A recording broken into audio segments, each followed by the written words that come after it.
Hi everybody, welcome back to 30 Days Until Done. This is October, and this is the first day of October, and we are currently in Sequoia and Kings Canyon National Park. We're in a special place that almost nobody ever goes to. It's a hidden grove of giant sequoia trees that's about the same size as the giant forest, so it's a very special place. Right now I think in the parking lot there were 3 people here. There's 3 people in this entire grove. It's incredible. It's called Redwood Canyon. So if you're ever back here, check it out. It's one of the most amazing places. But that's not what we're going to be writing about this month. I'm filming this in the Sequoias because that's where I happen to be right now. It's the end of September, and this is for the month of October. What we're going to be writing about this month is ekphrasis.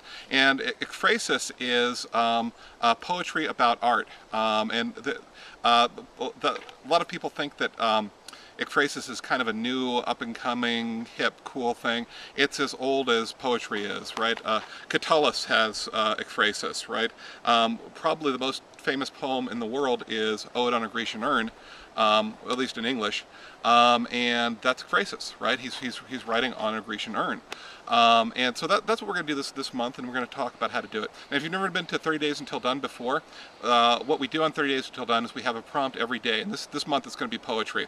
And every single day, and the reason we do that, it's a unified prompt too. And it's because what we're doing is we're priming our muse. If you write every day, then the filter of your life becomes writing, right? Whatever you do regularly, that becomes the filter of your life. That's what a muse is. And if you write on a theme every day, that muse is then doubled, tripled, whatever, you know. And so suddenly you're having ideas in your life. The thing that you're thinking about when you're not writing is that thing, whatever it is. And I think art and poetry is a very good thing to be thinking about all the time. It's just it's a wonderful way of being. I'm doing ekphrasis in part because I have my new book out. I know what you're thinking. Oh God, this is going to be a month of advertising for Branningham. No, we're going to do some poems from here, but we're certainly not going to do all of our poems from here. And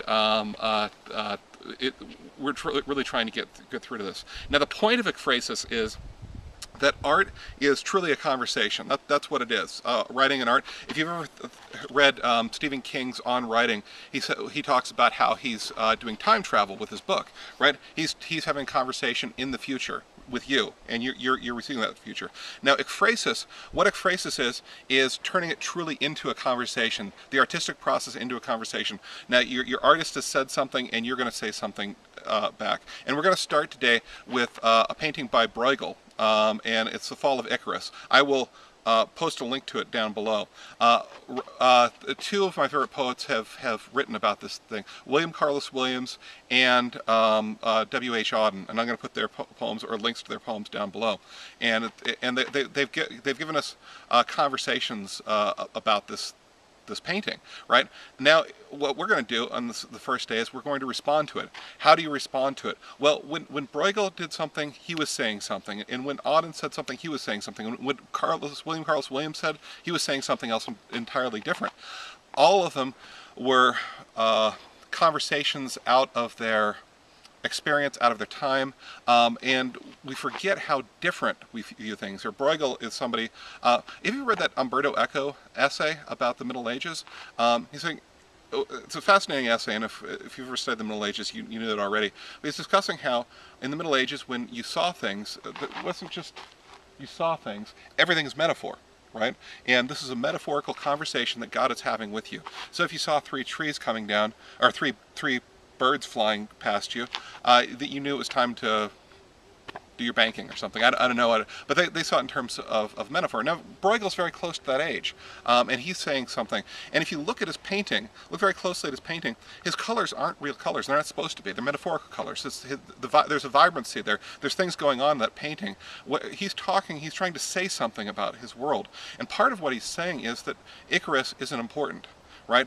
In fact, the man plowing his field is much more important probably because he's giving something to the world, right? And he's part of the community while Icarus is doing something selfish and vain. Part of what I think he's saying is that nobody really matters, right? In the grand scheme of things, we're all kind of cut off, and our own tragedies aren't big in terms of worldwide sort of events. Now along comes Auden and William Carlos Williams, and they've got a very scientific minds, especially William Carlos Williams, who was a medical doctor.